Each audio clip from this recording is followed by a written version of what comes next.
মানে কি বলবো, যাই হোক আমরা এখন সিলেটবাসী আরতে আরতে সিলেট স্ট্রাইকার্স নিয়ে যে এক্সপেকটেশন আছে যে অনেক ভালো কিছু করবো, তো আমরা আরতে আরতে এমন একটা অবস্থা, হতাশ, আমি খুবই হতাশ।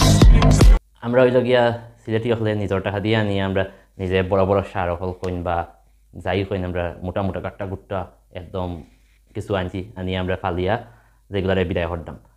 দিন শেষে এরা কোনো ফিডব্যাক হয়ে যায় না, শুধু খাইয়াই যার এখন তো খাইয়া গেছে গিয়ে ইঞ্জুরি হইয়া, বাদ বাকি কয়েকজন রয়েছে এরা আসলে কোনো কাজও নাই, শুধুমাত্র হতাশই করে আমরা রে। साला ये दुख का खत्म नहीं होता बे।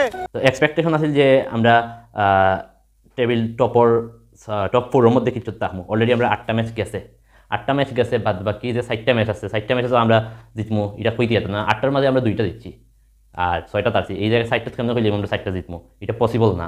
তো 4টার মধ্যে অ্যাটলিস্ট 2টা বা 3টা ম্যাচ আমরা এনজয় করার সুযোগ দেব।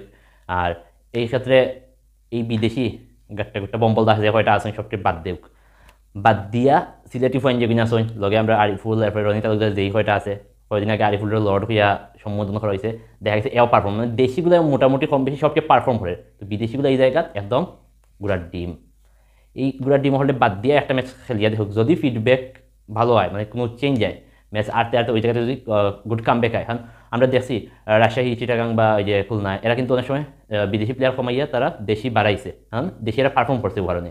তো এই ক্ষেত্রে আমরা দেশের এত পারফর্ম করে দেশি কিছু বাড়াইয়া দেখুক, পাওয়া তো যায় না, আমরা রেজাল্ট চেঞ্জ হইতে পারে। আর রেজাল্ট যদি চেঞ্জ না হয় তাহলে প্রত্যেকবার যেরকম আমরা বাংলাদেশের খেলাত বড় একটা এক্সপেকটেশন নিয়ে বই, বিশাল একটা এক্সপেকটেশন যে আমরা অনেক ভালো কিছু করবো ইয়ে করবো, বাট দিন শেষে কী হয়, এবারে তীরে এসে তরি ডুবে, প্রত্যেকটা ম্যাচ সিলেটের সেম অবস্থা যে বারবার ডুবের।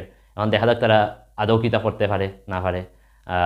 তীরেও ইয়া তরি ডুববই কেন খুব ভালো হয়ে এখন আমরা বুঝি দিয়েছি, কারণ গরিবর বাংলাদেশ তো সিলেটই, আমরা ওইটাই ধরিয়ে নিছি।